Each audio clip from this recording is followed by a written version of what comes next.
Bulletin में बात करेंगे बड़ी खबर की, जहां केंद्रीय गृह मंत्री अमित शाह एक बार फिर छत्तीसगढ़ पहुंच रहे हैं। उनके तूफानी दौरे लगातार जारी हैं।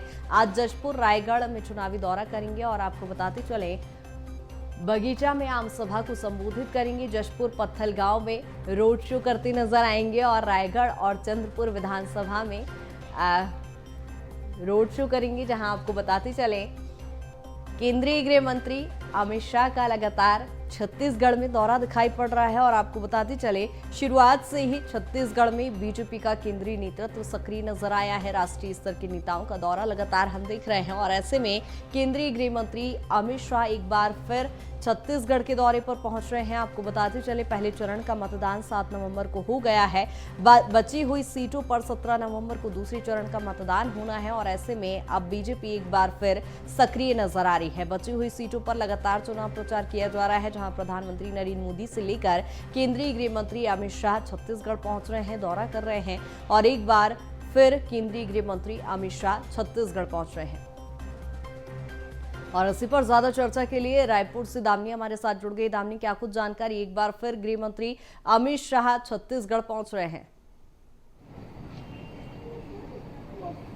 देखिए, आपको बता दें, लगातार बीजेपी के केंद्रीय नेतृत्व का दौरा जो है वो छत्तीसगढ़ में जारी है और एक बार फिर से जो अमित शाह है वो छत्तीसगढ़ के दौरे पर पहुंचे हैं, जहां पर वह जशपुर के और जो है रायगढ़ के दौरे पर रहेंगे और इस दौरान जब वह रायगढ़ और जशपुर में एक बड़ी आम सभा को संबोधित करेंगे। आपको बता दें कि अलग अलग कार्यक्रम और अलग अलग सभाएं उनकी निर्धारित की गई है और उस पर वह जो है कई आम सभाओं में जो है राज्य सरकार पर कई आरोप लगाते नजर आएंगे, कई चुनौतियां देते नजर आएंगे, क्योंकि बीते दिनों ही हमने देखा था कि उन्होंने मंच से ही मुख्यमंत्री भूपेश बघेल को चुनौती दी थी, जिसे लेकर छत्तीसगढ़ के जो राजनीति है उसमें सियासत गरमाते नजर आई थी और ठीक आज भी इसी प्रकार की स्थिति जो है वो नजर आएगी जब जो है गृह मंत्री जशपुर के दौरे पर रहेंगे। आपको बता दें कि लगभग 12 बजे बगीचा में एक आम सभा जो है वो निर्धारित की गई है, वहां पर वह एक तरह से संबोधित करते नजर आएंगे और दूसरी सभा जो है वो जशपुर में है। 31 को ये समय निर्धारित किया गया है जिसमें वह जशपुर की जनता को जो है वो साधते नजर आएंगे ताकि आगामी चुनाव में इसका असर पड़ सके।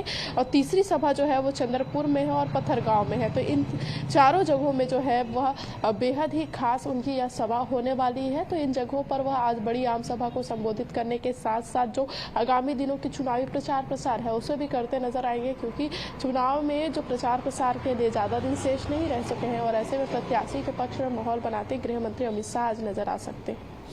बिल्कुल, लेकिन जिस तरह से हमने देखा 7 नवंबर को पहले चरण का मतदान हुआ है, उसके बाद से ही कांग्रेस अभी भी कॉन्फिडेंस से लवरेज नजर आ रही है। दामिनी, कुमारी शैलजा का हमने बयान देखा कि इन चरणों में जब चुनाव हुआ है पहले चरण का तो कांग्रेस का प्रदर्शन अच्छा रहा। क्या माना जाए, एक चैलेंज के तौर पर बीजेपी अभी और डबल सक्रिय नजर आ रही है?